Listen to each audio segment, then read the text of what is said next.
Então, vamos falar de hiperemia, edema, congestão e hemorragia. Então, vamos começar por edema, né? Esse é um achado frequente, né, na nossa rotina, no dia a dia de quem está na área de saúde. E qual é a definição de edema? É o aumento da quantidade de líquido intersticial dos tecidos ou das cavidades orgânicas já formadas, né? E sabemos que esse líquido ele pode ser um transudato ou exudato, a depender da sua composição, riqueza de proteína, como veremos em seguida. Veja que 60% da massa corpórea é constituída de água.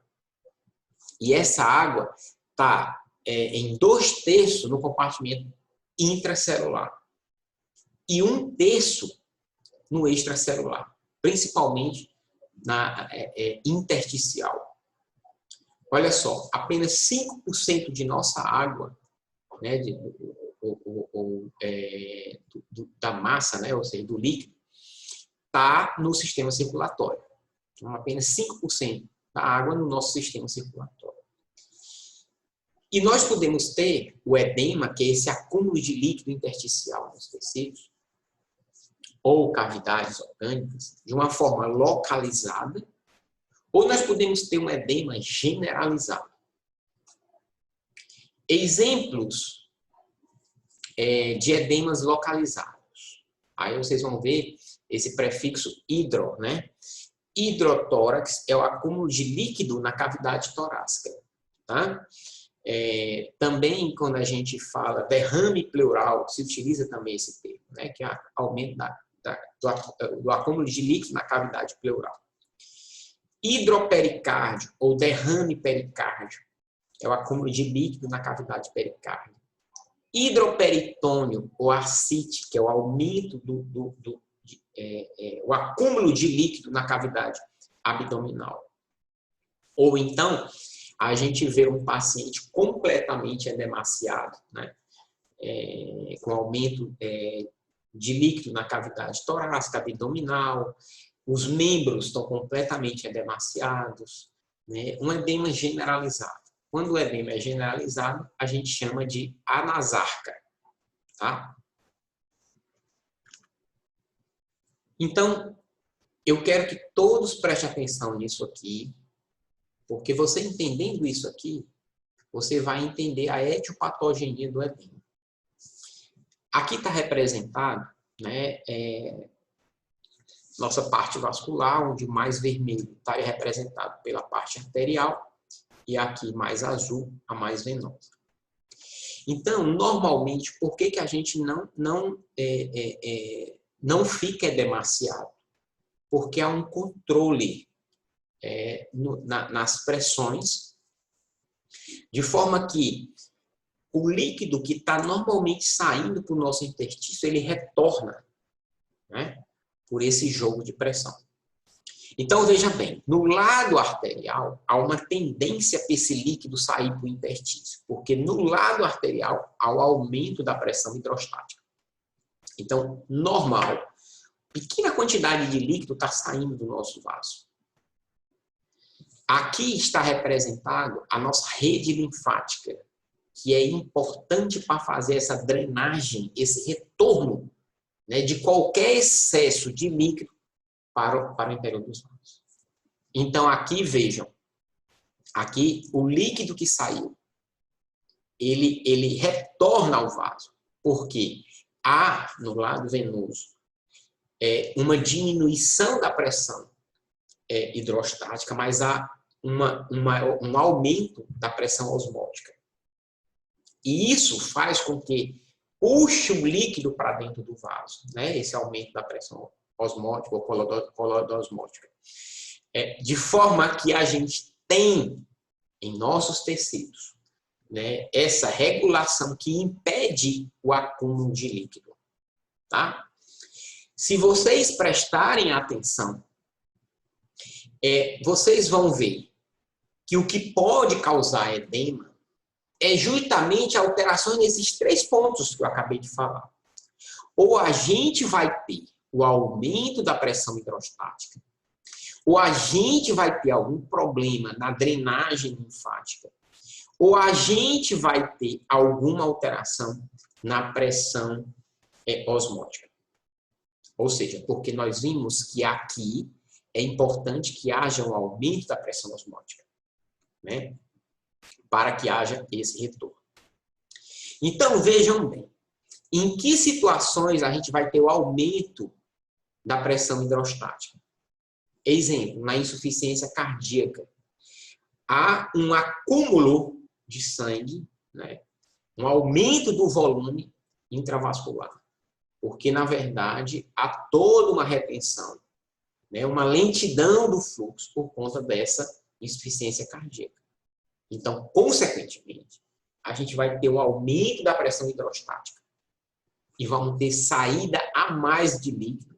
E o nosso sistema normal, né, de eliminação desse líquido não vai dar conta. Então, acumula, sempre fica um excesso.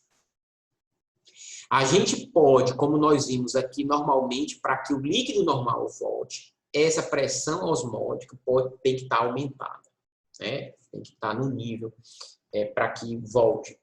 Algumas situações levam a uma diminuição na redução de algumas proteínas plasmáticas, como a albumina, e, consequentemente, a gente vai ter uma diminuição da pressão osmótica. E isso faz com que, na verdade, aquele líquido que saiu, ele não seja atraído para dentro do vaso, vai ficar no interstício. Então, a gente vai ver muito frequente isso em doenças hepáticas, né? Paciente com cirrose hepática, quadros de desnutrição, pela diminuição da síntese proteica. Doenças renais que perdem proteínas, também a gente vai ver isso.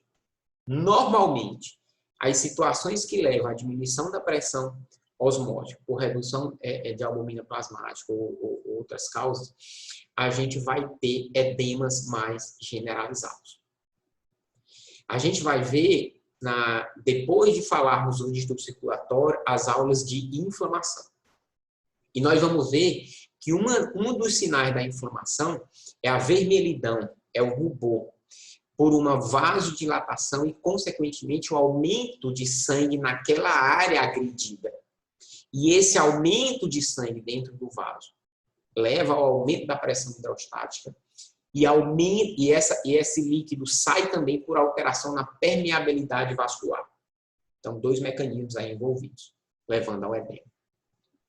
Algumas doenças, por exemplo, podem alterar a arquitetura linfática e alterar o retorno do líquido intersticial.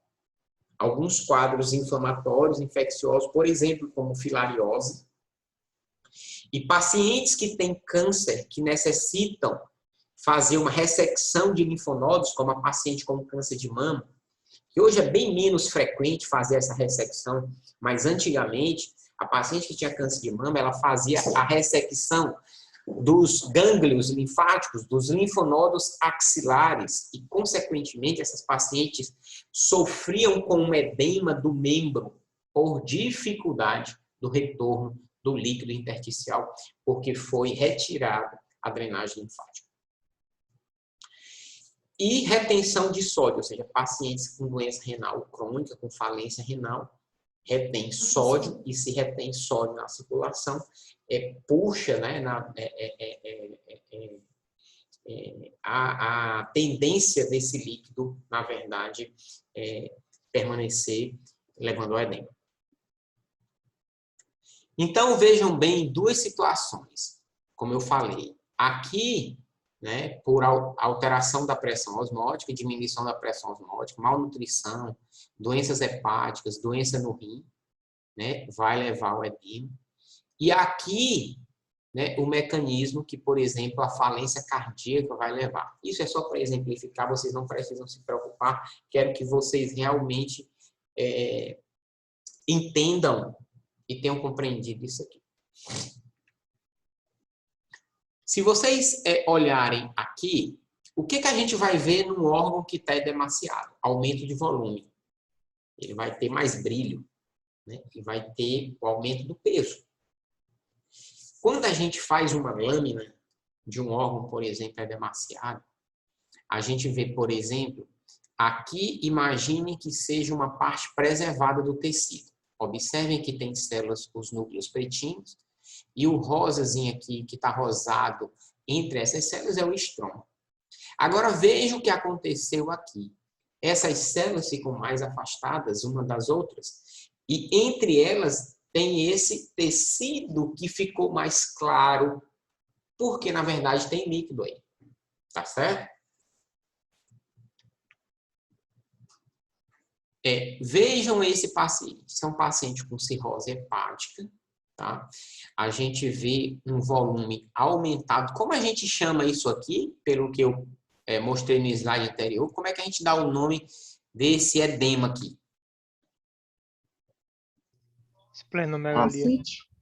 Peritoneal. Oi? Peritoneal.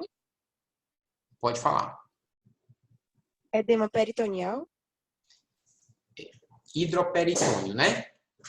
Hidroperitônio ou ascite, né? É o nome que a gente dá ao acúmulo de líquido na cavidade abdominal. Esses pacientes com cirrose, como eu falei, da mesma forma como os pacientes com doenças renais, muito frequentemente eles têm um edema generalizado. Se a gente for fazer uma radiografia desse paciente, provavelmente tem derrame pleural também, tem hidrotórax. Então, eles têm normalmente um edema generalizado. Quando vocês vão examinar pacientes com edema, a gente pega a região da perna, né, onde normalmente tecidos moles têm proximidade com o osso, e a gente comprime. Quando a gente comprime, a gente vai notar que tem uma depressão. Fica como se fosse um buraquinho. E esse buraquinho vai se desfazendo lentamente. Quanto mais profundo, mais edema. E mais lento vai se desfazer. É o que a gente chama de sinal de cacifo. Vocês vão ver muito isso quando vocês estiverem avaliando, fazendo segmentos de paciente. Tá certo? E esse sinal de cacifo ele é graduado em 1, 2, 3 cruzes. Né? Aqui, por exemplo, como é que a gente vê um pulmão com edema, né? A gente vê uma diminuição da transparência aqui, né? A gente vê que na macroscopia essas linhas, né, que marcam aqui os septos interlobulares, eles ficam bem evidenciados. O mais importante aqui para vocês, olhem aqui, o alvéolo distendido, preenchido por um líquidozinho, né, com um materialzinho rosadinho. Isso é um líquido que está se acumulando aí. Logicamente que quando a gente tem esse edema, esse acúmulo de líquido dentro do alvéolo, a gente entende que o paciente vai estar num quadro de insuficiência respiratória grave, né? Por quê? Porque a troca gasosa vai estar prejudicada. No lugar que era para ter ar, vai ter água, né? Então isso é grave e precisa ser corrigido rápido. Isso é uma doença que se chama filariose, tá? Ela tem uma predileção por infectar canais linfáticos, levando a um processo inflamatório com fibrose, distorção arquitetural, o que leva, como nós vimos lá, a uma dificulta o retorno do líquido intersticial para o sistema vascular, e esses pacientes costumam ter áreas do seu corpo, né, com esse aspecto bem edemaciado, né, parece o que dá aquele aspecto de tipo um elefante, né, elefantíase.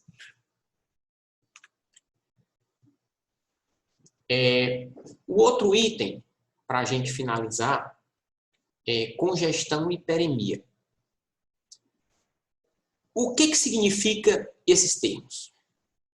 É o aumento da quantidade de sangue dentro do sistema vascular. Qual a diferença? A congestão é um processo passivo e a hiperemia é ativa, né? Há uma ação para que isso aconteça. Vejam, vamos falar primeiro da hiperemia. A hiperemia é esse aumento da quantidade de sangue no leito capilar consequente à vasodilatação arterial ou arteriolar. Em que situações a gente pode ter essa vasodilatação? Nós vamos ver na aula de inflamação que essa vasodilatação, né, numa situação patológica, é frequentemente mediada por substâncias químicas, que são os mediadores químicos que levam a uma vasodilatação. Como exemplo, o que a gente vai ver na inflamação aguda. Por isso é que quando a gente pega uma pancada, uma picada do inseto ou qualquer outra agressão numa área do nosso corpo visível, a gente vai ter aquele rubor, aquela vermelhidão. É porque houve a agressão, houve uma vasodilatação e por ali está passando a maior quantidade de sangue dentro daqueles vasos. Então, há uma hiperemia. Né? Toda hiperemia é um processo ativo. E fisiológico é para atender algumas variações na atividade metabólica. Às vezes a gente fica, por exemplo, quando a gente está numa situação de medo, de ansiedade, né? A gente está numa rua e vê que pode vir uma pessoa ali que pode agredir a gente, um ladrão, alguma coisa. Ali, quando é despertado o nosso organismo, vai mensagem para o nosso cérebro daquele perigo, né? Começam a acontecer várias alterações no nosso organismo para tentar se adequar a uma reação. Então, na verdade, a frequência cardíaca aumenta, o fluxo muscular, por exemplo, passa a ser maior, ou seja, passa a ter uma maior quantidade de sangue, né, no interior dos músculos. Por quê? Porque necessitando de uma corrida, de uma fuga, nosso organismo tem essa preparação. Aqui, por exemplo, um quadro de apendicite aguda, que a gente vê, né, a gente viu naquela primeira aula, um intenso infiltrado inflamatório, mas aqui para chamar a atenção que como, né, dentro do quadro inflamatório, a gente tem também vasos dilatados, como estamos vendo aqui na serosa do apêndice, tá certo? Isso é a hiperemia ativa associada à inflamação por liberação de mediadores químicos, que nós veremos na aula de inflamação. Já a congestão, vejam que a hiperemia é o aumento do volume de sangue no lado arterial, né? A gente viu que são arteriolas ou artérias. Aqui, na verdade, a congestão, a alteração é na circulação venosa, ou retorno dessa circulação venosa. Então, vejam bem a diferença. A gente pode ter uma congestão aguda por uma compressão, por exemplo, há um tubor comprimindo uma veia que vai desembocar no coração direito, né? Então, ali há uma congestão de todo o lado venoso do organismo por uma compressão. Ou crônica, por exemplo, o paciente tem uma insuficiência cardíaca congestiva, uma insuficiência cardíaca biventricular, né? E há também, pelo fato de que o ventrículo esquerdo não está bombeando a quantidade de sangue para o lado arterial, há uma retenção no pulmão e há também uma retenção em toda a parte venosa. Outra causa, mecanismo localizado, né, com perturbação venosa. Pacientes com varizes, pacientes com trombose. Nós vamos ter uma aula na próxima sexta-feira falando disso aí. E, como eu falei, compressão extrínseca, né, por fora das veias, né? Então, uma coisa que eu queria que vocês guardassem é que o paciente com congestão passiva crônica, congestão passiva crônica, ou seja, paciente que tem uma congestão venosa crônica, ele pode, inclusive, desenvolver, além dessas consequências vermelhas, trombose, quadros degenerativos, né, alterações regressivas, ele pode, em alguns órgãos, estimular fibrose. Então, por exemplo, um paciente com insuficiência cardíaca, onde vai ter uma congestão do lado venoso, ele pode desenvolver uma cirrose hepática. É o que a gente chama de cirrose cardíaca. Tá? Então, isso é uma consequência, né, da congestão crônica. Aqui um exemplo de um fígado com congestão, ou seja, há um problema, seja no retorno venoso, seja um problema pulmonar, ventrículo direito ou insuficiência cardíaca, onde há um retardo pardo nesse fluxo venoso. A gente vê um fígado, tudo isso aqui pretinho se reflete aqui. Aqui vocês viram na histologia, é uma veia centrolobular. E tudo que vocês estão vendo de vermelhinho são os sinusoides dilatados, né? Ou seja, porque não está tendo fluxo normal. E a macroscopia a gente vê isso aqui, avermelhado, como se fossem esses pontinhos mais escuros. Aqui é um exemplo de pulmão. O mesmo pulmão lá que nós vimos normalmente, quando a gente tem edema, se acompanha também de uma hiperemia, né? De uma congestão, melhor dizendo. Então, a gente pode ter, além do edema, a gente pode ter dentro dos alvéolos, a gente pode ter macrófagos com esse pigmento marrom, que é um pigmento de hemosiderina, né? Que é da degradação da hemácia que aí caiu aí no alvéolo.